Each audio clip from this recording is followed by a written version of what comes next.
think it's sickening to look at people who have been systematically oppressed and put into poverty and say, you got to pull yourself up by your bootstraps. And I think it's sickening when we look at each other like that too, right?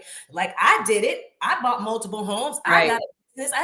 You know how a little off we all are to be entrepreneurs? We're a little off.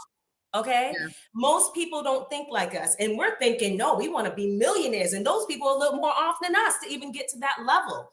There's a certain mentality that you have to have.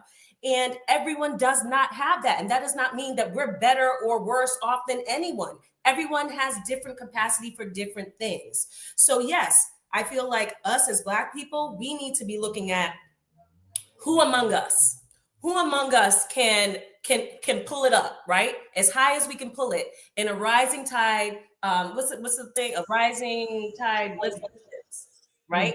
Because all of us are not going to be able to do it. And that might sound socialist. That's fine. I believe that, yes, let what we can do, the brightest minds, the people with the money, let what we can do pull everybody up. Everyone is not going to have that capacity. Even get to a point where you think it's acceptable. Yeah.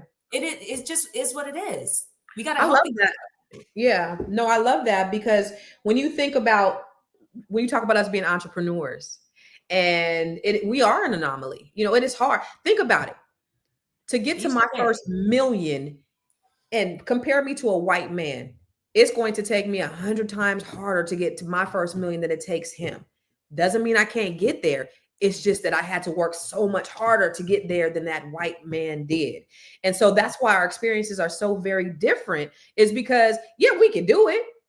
We just got to run faster, jump higher, work harder, be excellent at all times to get there. Yeah. We can't be we don't have white mediocrity, the privilege of that. We sure don't. And Constance, also, we're starting from a place of we don't know what we don't know until we know we don't know it. We're starting from that place. Yeah, because we don't have that generational knowledge that a lot of us don't. Yep.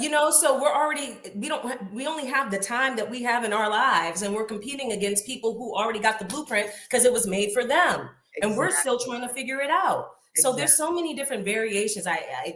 What she just said just made my stomach sick. It was bullshit, but go ahead. I don't know. Maybe Tiara has a different take. Well, well, in fact, when I watched this, I mean, not to jump off into like something else, but I do believe that a lot of times there are things here that we can benefit from, right? It's much easier for me to make a goal, set a goal, and go out and say, I'm gonna make this plan and I'm gonna achieve the goal, right? I'm just gonna keep it ABC right now and achieve that. What she's saying is, we're in a country where you can go outside and forge your own path with the right education, with the right things in your hands, with whether you're Black or not, right? There's I think I told y'all this before, but I went to a loan. I actually met with somebody that gets loans for he helps Black people get loans, like business loans. Last night he was saying there's all kind of things that Black people just don't know.